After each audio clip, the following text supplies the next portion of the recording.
Modern day ক্রিকেটে ব্যাটসম্যানদের mental গেমের একটা অংশই থাকে বোলারদের চাপে ফেলা। ডট খেলে টুকটুক ব্যাটিং করলে উল্টো মেলে সমালোচনা, যা সবশেষ হারে হারে টের পেয়েছেন পাকিস্তানের স্টার ব্যাটার বাবর আজম। ৩০০-র বেশি টার্গেট চেজে নেমে খেলেছেন কচ্ছপ গতির এক ইনিংস, যেটা তার নাম লিখে দিয়েছে অস্বস্তিকর বেশ কয়েকটি রেকর্ডের বুকে, যার একটিতে আবার নাম আছে সাকিব আল হাসানেরও। চ্যাম্পিয়ন্স ট্রফির পর্দা ওঠার ম্যাচে নিউজিল্যান্ডের দেয়া ৩২১ রান তাড়া করতে নেমে ক্রিজে বাবর সময় কাটিয়েছেন ১৩৬ মিনিট।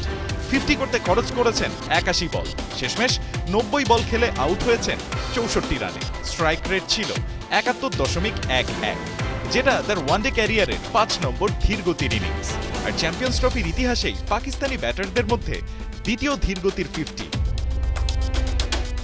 তবে দলের টার্গেট যখন ৩০০+, তখন চ্যাম্পিয়ন্স ট্রফির ম্যাচে সবচেয়ে ধীরগতির 50-তে বাবর আছেন ২ নম্বরে। ১ নম্বর জায়গাটা দখল করে আছেন বাংলাদেশের সাকিব আল হাসান।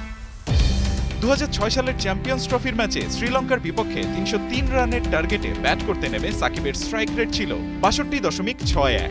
মোহালিতে কোয়ালিফাই পর্বের সেই ম্যাচে এই অলরাউন্ডার ১০৭ বলে করেছিলেন ৬৭ রান। এ লিস্টের ৩-এ আছে কেনিয়ার স্টিভ টিকোলো, সাউথ আফ্রিকার বিপক্ষে যিনি 50 করতে গিয়েও খেলেছিলেন ৭১ স্ট্রাইক রেটে। রায়ান আহমেদ, ৭১।